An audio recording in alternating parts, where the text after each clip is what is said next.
구약성경 936페이지 잠언서 23장 22절부터 26절까지 봉독합니다. 너를 낳은 아비에게 청종하고 내 늙은 어미를 경히 여기지 말지니라. 진리를 사되 팔지는 말며 지혜와 훈계와 명철도 그리할지니라. 의인의 아비는 크게 즐거울 것이요 지혜로운 자식을 낳은 자는 그로 말미암아 즐거울 것이니라. 내 부모를 즐겁게 하며 너를 낳은 어미를 기쁘게 하라. 내 아들아, 내 마음을 내게 주며 내 눈으로 내 길을 즐거워할지어다. 사람들은 세월이 감에 따라서 자신의 나이를 헤아리며 자신을 돌아봅니다마는 우리 신앙인들에게 있어서는 세월 앞에 나이만 헤아리며 살 게 아니라 부모 앞에서의 내 나이를 헤아려 볼 수 있는 겸손이 있어야 되겠고, 또 하나님 앞에서 내 자신의 신앙 나이를 헤아려 보는 그런 진실한 시간이 있어야 될 겁니다. 베르나르 베르베르라고 하는 사람이 쓴 책 중에 보면 웃음이라는 그런 내용이 나옵니다. 사람이 어려서 세상에 태어나서 살면서 죽을 때까지 자랑하면서 사는 것 몇 가지가 있다는 겁니다. 2살 때에는 오줌똥을 가리는 것을 자랑으로 여긴다는 겁니다. 그 다음에 3살 때에 가서는 이빨이 난 것을 자랑으로 여긴다는 겁니다. 그리고 10살 지나서부터는 친구가 생긴 것을 자랑으로 여긴다는 겁니다. 그러다가 18살이 되게 되면 운전을 할 수 있게 됐다는 것을 자랑한다는 겁니다. 그러다가 20살이 되게 되면 자신의 연인에 대한 자랑을 한다는 겁니다. 그리고 30이 넘으면 자기가 돈 벌게 됐다는 자기 직장 일터에 대한 자랑을 한다는 겁니다. 그러다가 40대부터는 자신이 돈을 모으기 시작한 돈에 대한 자랑, 자산에 대한 자랑을 한다는 겁니다. 그리고 이제 50, 60까지 지나가게 되는데 70세쯤 되게 되면은 사람의 자랑거리가 달라지게 되는데 내가 아직도 사랑할 수 있다 하는 것을 자랑한다는 겁니다. 그러다가 80이 되게 되면 나는 아직도 운전을 할 수 있다 하고 자랑을 한다는 겁니다. 그리고 80세에 가서 또 하나 자랑하는 것은 아직도 내 친구 몇 명이 살아있다 하는 것을 자랑한다는 겁니다. 그러다가 90세가 넘게 되면 소대변 가리는 것을 자랑하다 가는 게 인간이다. 그런 우스갯소리 비슷하면서도 인생사에 대한 깊은 진리를 이야기했습니다. 사람은 누구나가 세상에 태어나서 살아가며 자기 중심적인 그런 존재인 것을 우리가 부인할 수가 없습니다.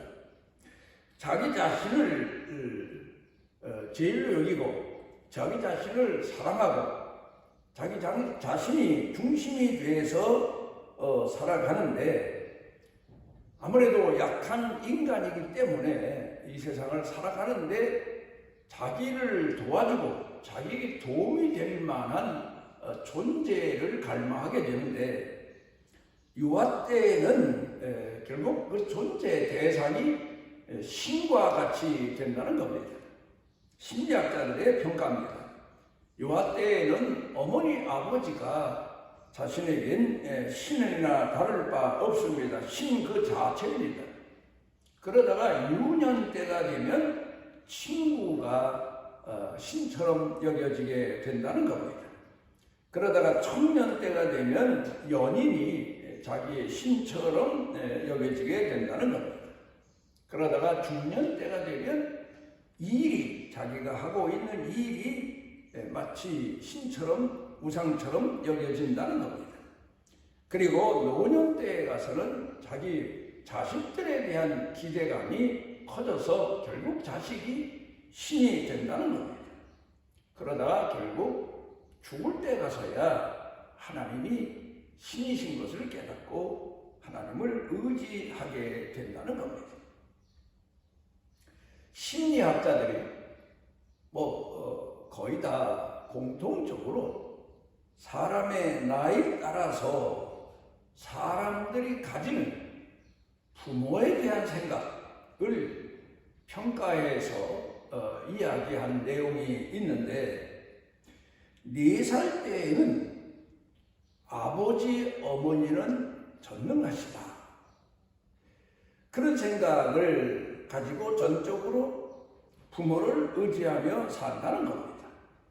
그러다가 5살이 되게 되면 아버지, 엄마는 전지하시다 하는 것을 아신다, 그런 생각을 가지고 어머니, 아버지를 의지한다는 겁니다. 그러다가 6살이 되게 되면 아버지, 어머니는 똑똑하시다, 세상 이치에 대해서 아는 게 너무 많다, 그런 생각을 한다는 겁니다. 그런데 이 4살부터 사람 기억이 4살부터 남게 된다고 하니까 4살부터 6살까지는 우리 신앙 세계에서 말하면 보수신앙, 전적인 신앙, 그런 상태의 마음을 가지고 부모를 따른다는 겁니다. 마가복음 10장 15절 가운데서 예수님께서 가르치신 말씀 가운데, 너희 믿음이 어린 아이와 같지 않으면 결코 천국에 들어가지 못한다. 어린 아이가 자기 어머니, 아버지를 전적으로 신뢰하고 신으로 추앙하는 것처럼 하나님을 그렇게 공경해야 천국에 들어간다, 그런 말씀하신 내용을 우리가 돌이켜 생각해 보게 됩니다. 그런데 이제 그 아이가 자라서 8살이 되게 되면 우리 아버지, 어머니가 다 아는 게 아니구나.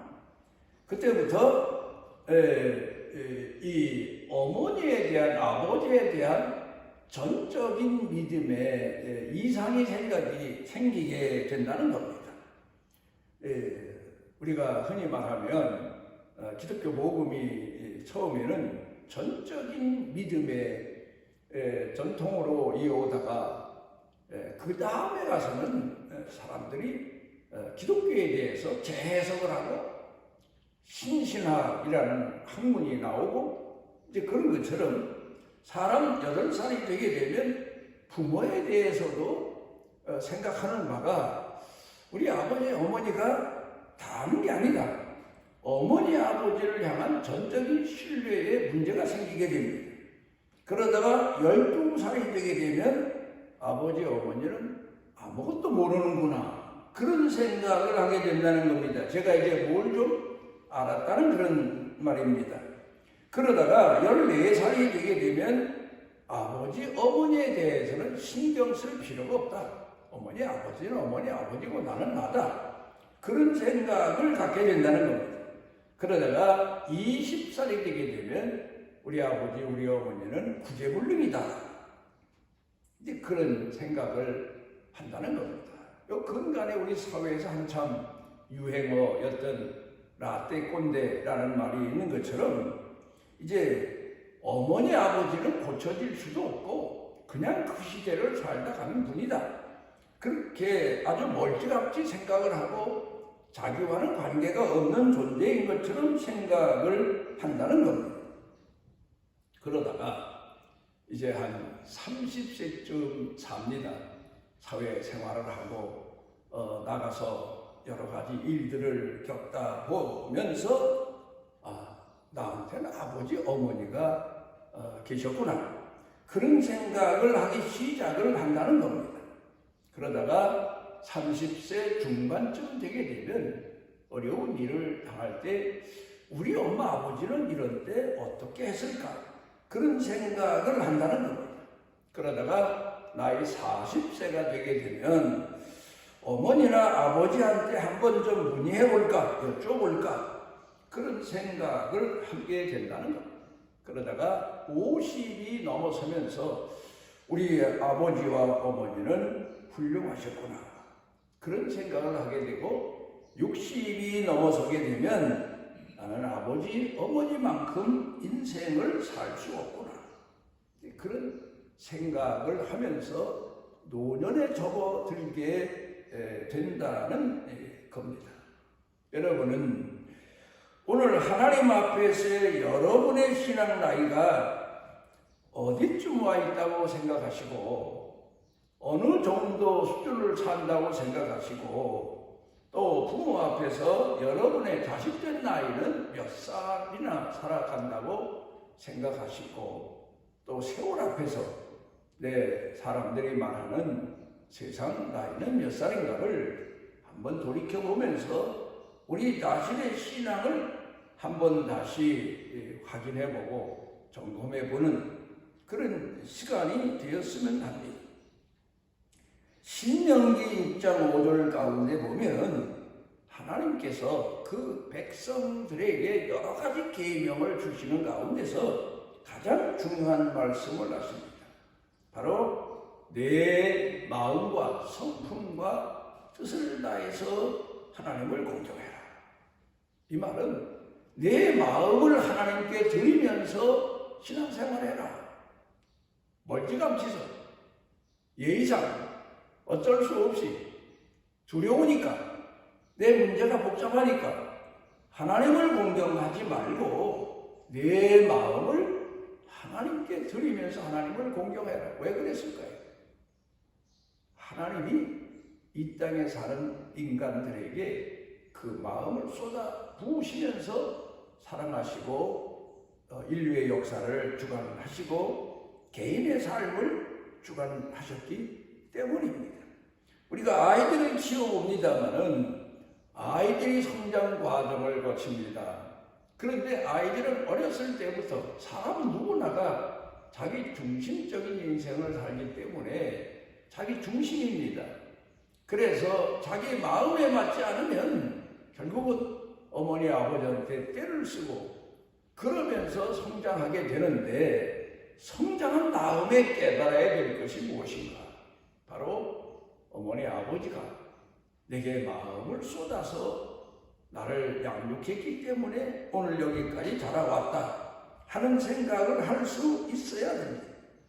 그래서 오늘 성경 본문에서 가르쳐 주시고 있는 내용을 돌이켜 가서 보게 되면 그 어머니 아버지한테 마음을 드려라. 그리고 또 중요한 것은 그 어머니 아버지의 마음을 헤아려라. 그리고 그 어머니 아버지께 내 마음을 쏟아라. 그런 3단계적인 신앙 교육과 그리고 가정교육, 부모를 향한 요새 흔히 말하는 섬기는 교육, 효도 교육 뭐 그렇게 말하겠죠.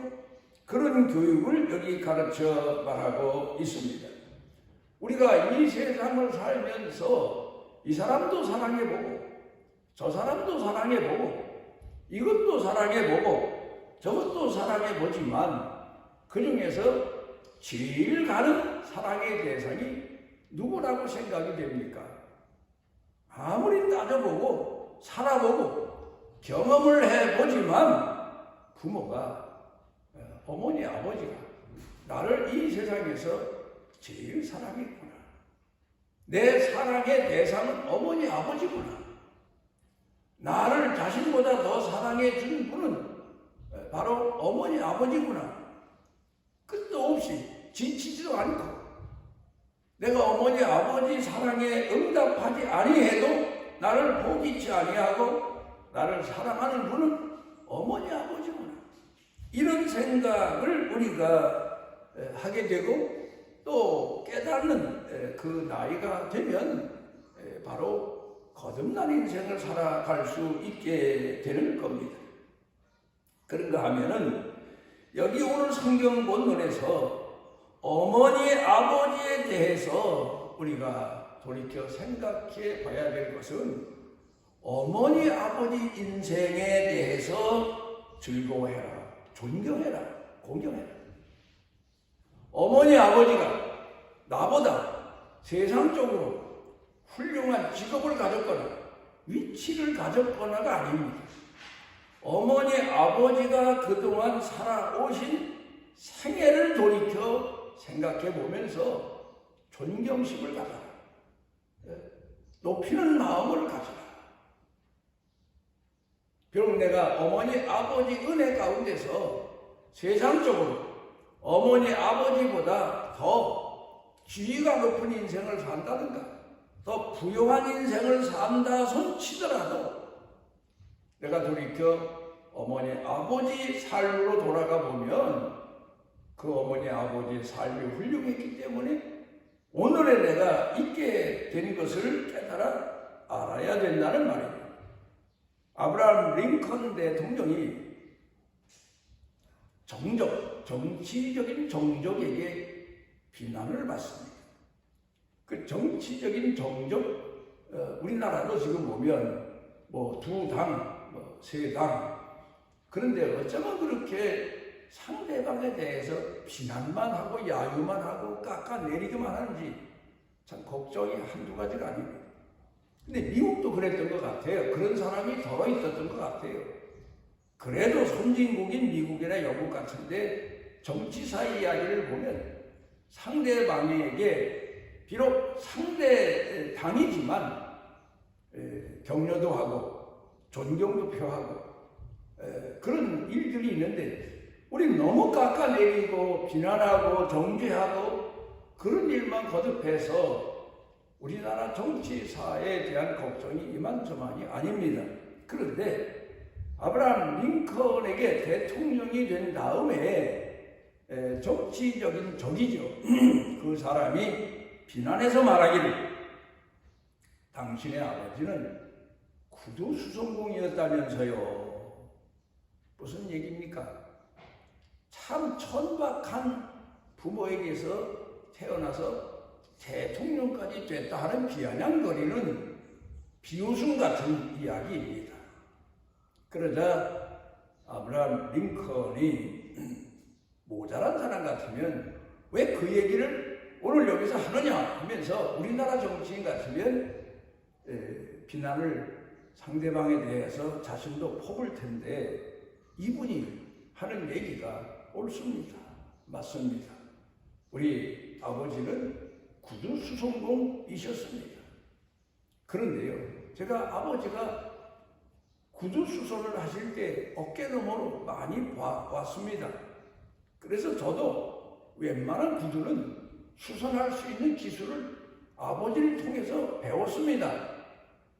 혹 의원님 구두 앞으로 수선할 거 있으면 가져오십시오. 제가 성의껏 구두를 수선해 드리겠습니다. 그래서 그 주변에 있는 많은 사람들에게 감탄을 자아내게 했다. 그러니까 내가 지금 어떤 인생을 산다 하더라도 내 아버지, 어머니가 살아온 인생, 걸어온 길에 대해서 존경심을 갖고 공경하는 마음을 가져드려야 된다고 오늘 성경 본문에서는 말씀하고 있습니다.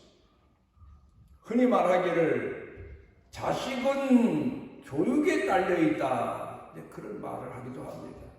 우리나라 많은 분들이 자식 교육시키기 위해서 자신의 삶을 희생하고 헌신하면서까지 송두리째 자식 교육에 열정을 쏟는 분도 많지만 시대적으로 사람 교육을 시켰어야 되는데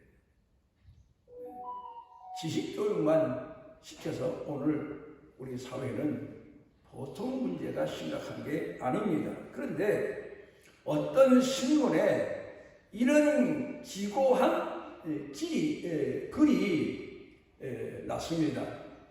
어떤 노인이 비행기를 타고 가는데 아마 심적으로 많이 고통스러웠던 것 같습니다. 그래서 잠도 이루지 못하고 비행하는 도중에 눈을 지그시 감고 있었더니 그 여자 승무원이 안 돼 보였는지 가까이 다가와서 손님 뭐 마실 거라도 드릴까요?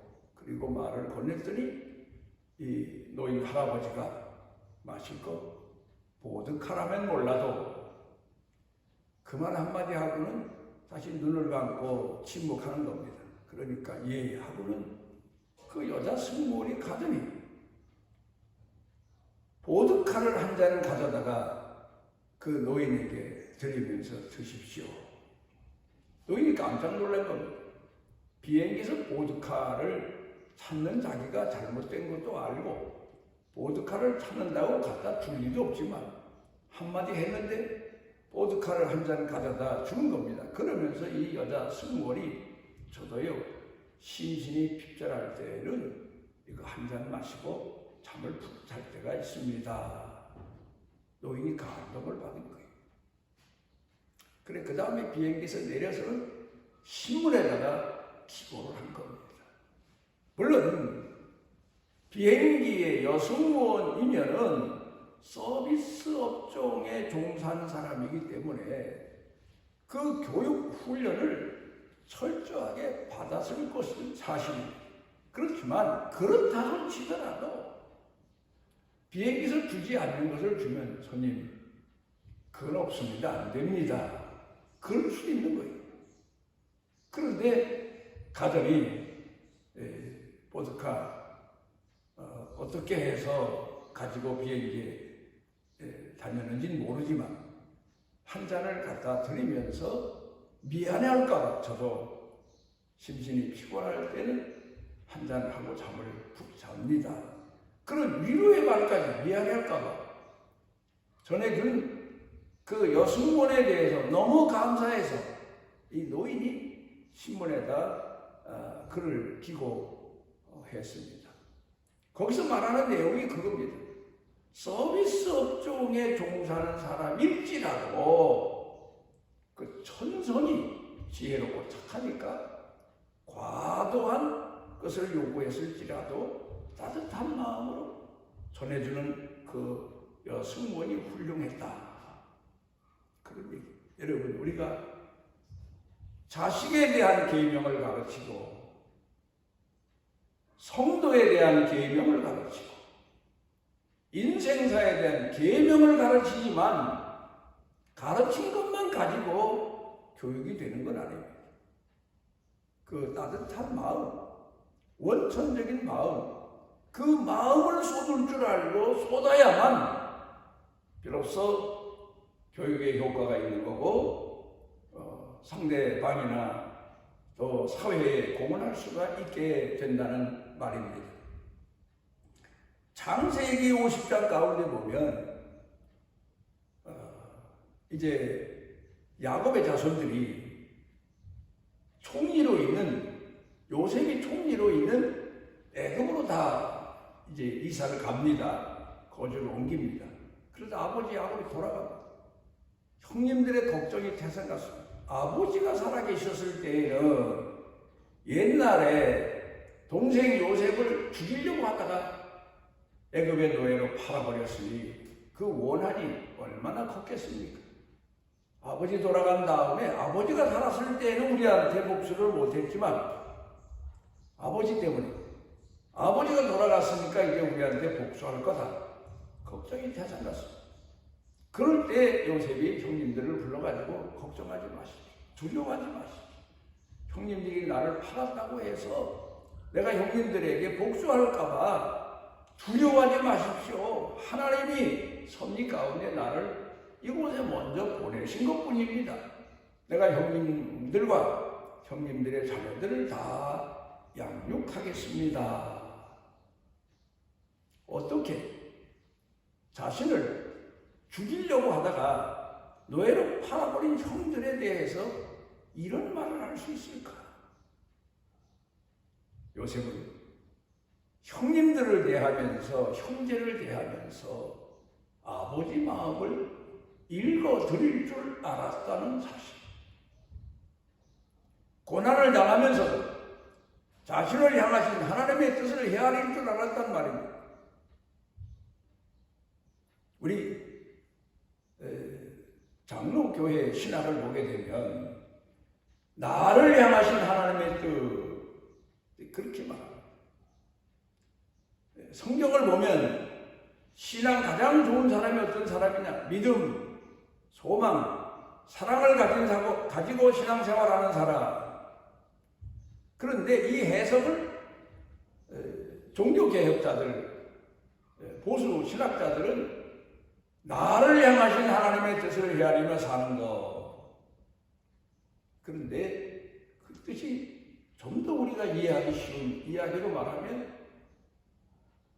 하나님께 마음을 드리면서, 부모님께 마음을 드리면서, 나를 향하신 하나님의 마음을 헤아리면서, 나를 향하신 부모님의 마음을 헤아리며 신앙생활하는 게 제일 잘하는 거다. 그런 말씀입니다. 베토벤이 17살 때에 어머니를 잃었습니다. 그런데 11년이 지나서 청각장애가 온 겁니다. 음악하는 사람에게 청각장애가 온다는 것은 그건 뭐 사형선고나 다를 바가 없습니다. 고민하다가 자살을 하려고 자살을 시도하는데 벼랑가네. 자기를 17살까지 양육하다 돌아가신 어머니의, 천사 같은 어머니의 얼굴이 확 떠오르더래요. 천사처럼 자기 앞에. 그래서 통곡을 하고는 자살을 하지 않고 그 다음부터 어머니를 생각하면서 작곡, 음악에 전념을 다해서 세계적인 음악가로서의 공헌을 할 수 있게 됐다는 겁니다. 그러니까 우리 잠재의식 속에는 부모로부터 받은 사랑이 채워져 있다는 거예요. 부인해서 그렇고 망각해서 그렇고 잊어버려 그렇지. 우리가 누가복음 15장에 나오는 탕자도 그래요. 죽게 됐을 때 아버지의 사랑이 떠오르고 아버지의 마음을 생각할 수 있고 아버지의 마음을 돌이켜 생각하면서 그가 아버지에게로 돌아오는 게 아버지 마음에 그나마 조금이라도 위로를 드리고 보상을 드리는 거다 해서 아버지에게 돌아오는 내용의 말씀을 성경은 말씀합니다. 탕자 얘기가 결국 이 세상 평생에 자기 마음대로 살다가 마지막 죽을 때라도 그 하나님의 사랑을 깨닫고 회개하고 돌아오는 죄인들의 모습을 비유를 들어 말씀하신 내용입니다만은 우리는 하나님의 마음을, 우리를 향하신 하나님의 마음을 헤아릴 줄 알아야 돼요. 왜 나를 이렇게 고난스럽게 하십니까? 왜 나에게 시련만 주십니까? 왜 내가 어려움 당할 때 나를 왜 빨리 건져내지 아니하십니까? 어린아이처럼 불평만 할 게 아니라 나를 향하신 하나님의 마음은 어떠하실까? 나를 향한 부모의 근심과 걱정과 아픔이 얼마나 클까? 이걸 생각해 볼 줄 아는 신앙인이 되어야 된다는 말씀입니다. 에베소 6장 가운데에 내 아버지 어머니를 공경하라. 이는 땅에서 약속 있는 첫 계명이다. 그런데 이 내용을 말틴 루터가 해석하기를 어머니와 아버지는 이 세상에서 하나님 대리자로 세워 놓으신 분이다. 그런 해석을 했습니다. 오늘 우리 교회들이 어버이 주일로 지키는 날입니다. 하나님 앞에서의 내 신앙 나이, 부모 앞에서의 내 성장 나이, 그리고 세월 앞에서의 내가 지금 살고 있는 인생의 나이를 깊이 헤아리며 우리 마음을 부모님께, 하나님께 드릴 줄 알고, 또 무엇보다 나를 향한 부모의 마음, 하나님의 마음을 깊이 헤아리는 그런 날과 그런 시간이 되시기를 바랍니다. 우리를 지극히 사랑하셔서 주 앞에 모시고 주의 자녀들로 양육하시는 아버지 하나님, 우리 마음 성품 뜻을 다 쏟아서 하나님을 공경하고, 또 마음 성품 뜻을 쏟아서 우리를 사랑하시는 주의 사랑을 헤아리고 응답하는 산 믿음의 사람이 되게 해 주옵소서. 예수님 이름으로 기도드리옵나이다.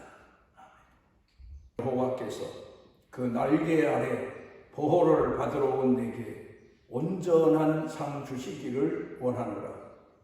우리를 죄에서 구속하시기 위하여 십자가에서 죽으시며 그 수많은 고난과 고통과 아픔을 다 겪어 견뎌내신 우리 주 예수 그리스도의 무한하신 은혜와 우리가 타락했을 때에도 탄식하시면서도 우리를 포기치 아니하신 아버지 하나님의 만극하신 사랑과 우리 속에 내재하셔서 깨워주시고 일으켜주시고 회복해 하시는 성령님의 능력의 은총이 사랑하는 자녀들 생각, 마음, 영과 육 사는 생활 가운데 온 가족 중에, 일터 중에, 교회 중에 넘치고 넘치도록 함께 하시기를